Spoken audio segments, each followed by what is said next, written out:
Hi friends, எப்பவும் சட்னி சாம்பார்னு சாப்பிட்டு ரொம்ப போர் அடிச்சு போச்சுன்னா இந்த மாதிரி குருமா வைங்க, செம்மையாக இருக்கும். எண்ணெய் ஊற்றி பட்டை கிராம்பு சோம்பு நல்லா தாளிப்பு ஆனதுக்கப்புறம் பச்சை மிளகாய் கீறி விட்டு ஆட் பண்ணிக்கோங்க. லைட்டாக வதங்கினதுக்கப்புறம் கருவேப்பிலையும் ஆட் பண்ணிக்கோங்க. இது ரெண்டும் நல்லா வதங்கினதுக்கப்புறம் 3 பெரிய வெங்காயத்தையும் நல்லா ஸ்லைஸ் பண்ணி இதிலே ஆட் பண்ணி நல்லா வதக்குங்க. இது வதங்கிறதுக்கு கல்லுப்பையும் ஆட் பண்ணிக்கோங்க.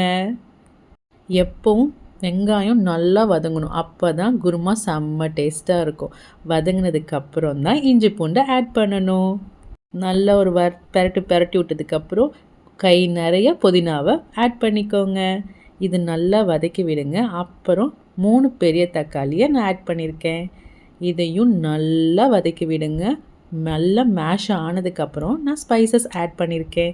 மஞ்சப்பொடி, மல்லிப்பொடி, மிளகாய் பொடி, கொஞ்சமாக கரம் மசாலாவை ஆட் பண்ணி ஒரு வதக்கி விடுங்க. இது வதங்கிறதுக்கு கொஞ்சமாக தண்ணி ஆட் பண்ணிக்கோங்க, அடி பிடிக்காமல் இருக்க.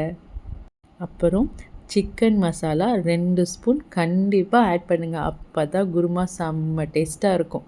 1 ஸ்பூன் சோம்பு, 4 கிராம்பு, 1 இன்ச் பட்டை, பச்சை மிளகாய், அரைக்கை தேங்காய், 1 ஸ்பூன் கசகசா, ட்ரை ரோஸ்ட் பண்ண பாதாம் முந்திரி, கொஞ்சமாக பீனட் ஆட் பண்ணி தண்ணி ஊற்றி அரைச்சி பேஸ்ட்டாக எடுத்துக்கோங்க. இதுதான் குழம்புக்கு ஊற்றணும். இந்த மாதிரி ட்ரை பண்ணி பாருங்கள், செம்ம டேஸ்ட்டாக இருக்கும்.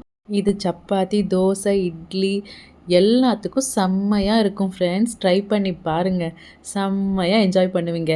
எப்போவும் பாசிட்டிவாக யோசிப்போம். பாய் ஃப்ரெண்ட்ஸ், மறக்காமல் சப்ஸ்கிரைப் பண்ணிடுங்க.